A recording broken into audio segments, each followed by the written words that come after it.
Hello all, welcome to the Solocast of Firecode Tech. In these episodes, it's just going to be me, your host, Gus Gagliardi. There's going to be a range of topics, but I'm going to talk about specific technologies, installation standards, codes and how they work, as well as some other interesting topics that don't neatly fit inside of the context of a normal interview. Welcome to episode 33 of Firecode Tech.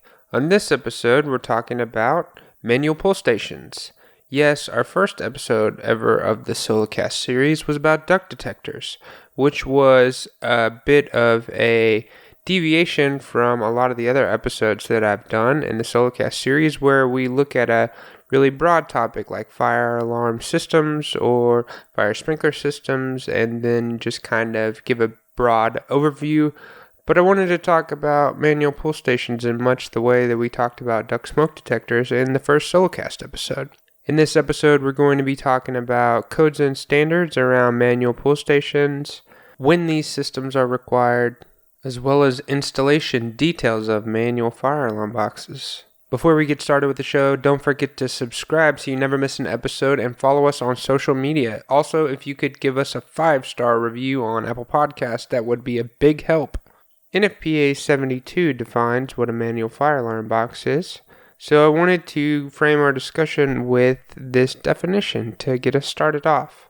It's pretty broad. It states in the 2016 version of Nfpa 72, section 3.3.12.3, manual fire alarm box says a manually operated device used to initiate a fire alarm signal. You can also commonly hear these devices referred to as pull stations. There are a couple different types of pull stations. Usually there are single action or double action. If it's single action, that is just a pull or just a push. And if it's double action, it's 2 steps. So it could be lift and pull or a push and pull. So there are a couple of different styles of devices, and depending on the codes and standards used, you may be required to use the double action manual pull station. If you're working on UFC 3600-01 compliant jobs, you would be required to provide double action type manual pull stations in all except for a couple very specific locations, like hazardous areas, wet and damp locations, things of this nature. You can take a look at 9-18.7.4 in UFC 3600-01 change 6. So that is for military projects.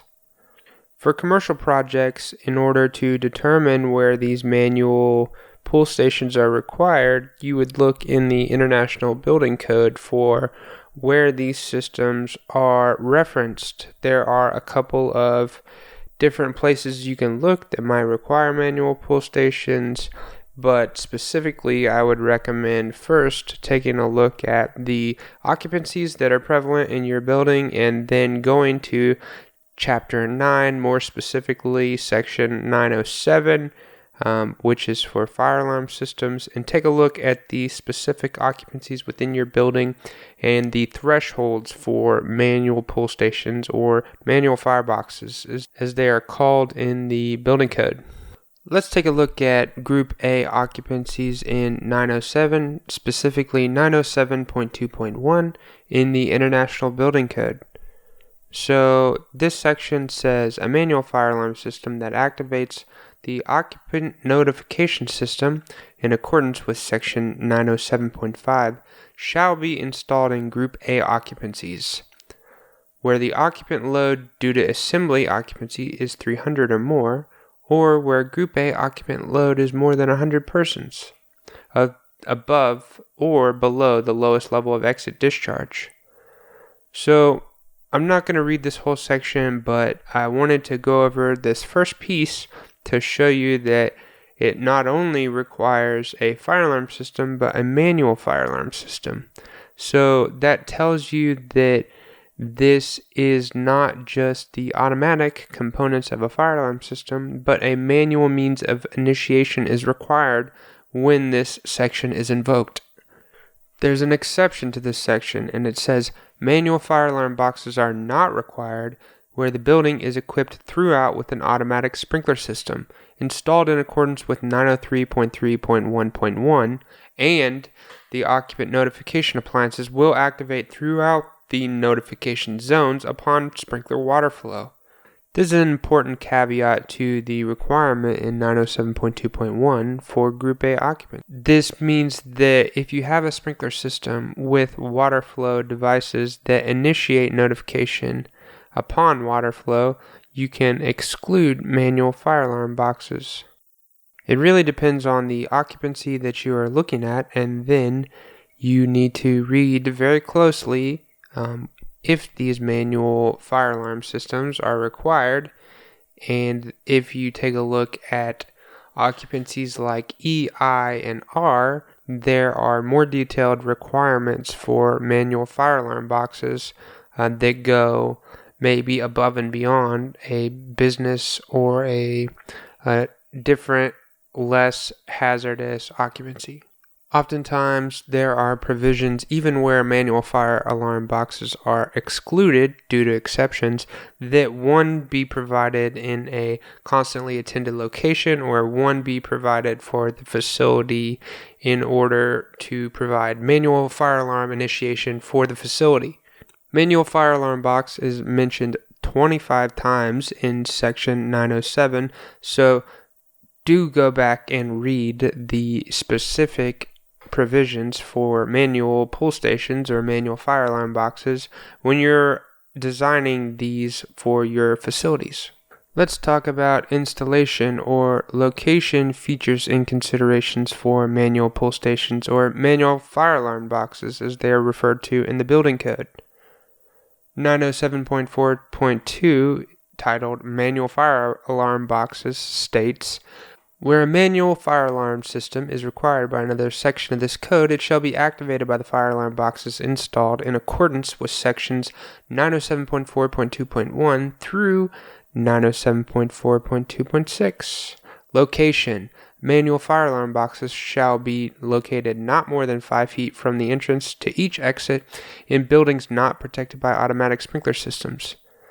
Additional manual fire alarm boxes shall be located so that the distance traveled to the nearest box does not exceed 200 feet. So this is a very important consideration for the location of manual fire alarm boxes.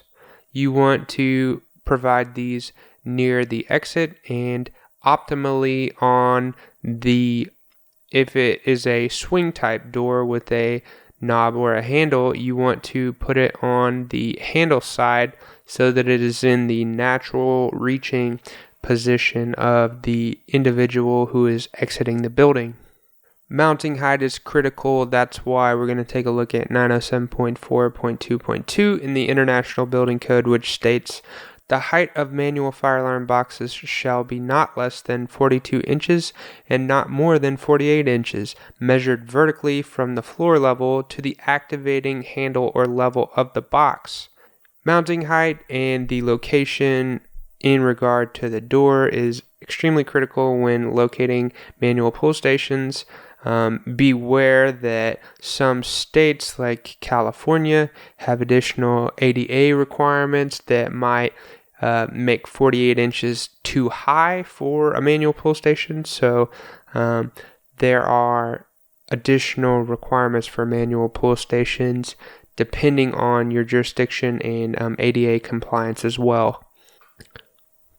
Another consideration for fire alarm manual pull stations is that there are occupancies in which you need to not make manual fire alarm boxes accessible to the general public, like a bank or a institutional occupancy like a prison, in which the nuisance activation of a manual pull station might prevent a safety incident of greater concern. These are malicious false alarms, and this provision is detailed in section 907.4.2.5, protective covers. Another, comment about the location of manual pull stations is that you want to provide them for your points of egress.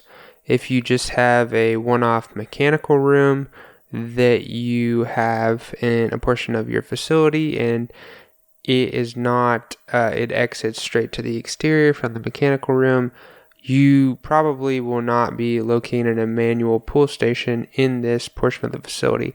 Really, unless it's a government job, then there's a decent chance you would be. But very similar to fire extinguishers, you want these manual fire alarm pull stations conspicuously located and unobstructed. So you don't want signage or things in the way.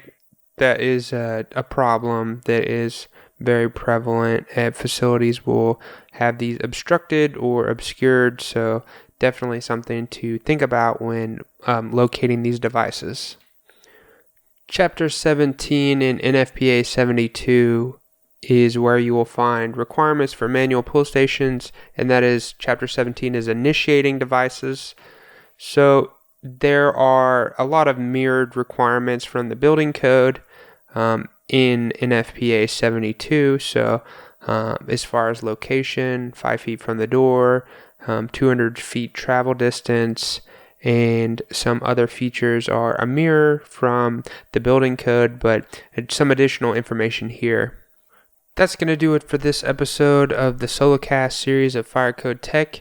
But thank you all for listening, and we'll see you next time. Thanks for listening, everybody. Be sure to share the episode with a friend if you enjoyed it. Don't forget that fire protection and life safety is serious business. The views and opinions expressed on this podcast are by no means a professional consultation or a codes and standards interpretation. Be sure to contact a licensed professional if you are getting involved with fire protection and or life safety. Thanks again, and we'll see you next time.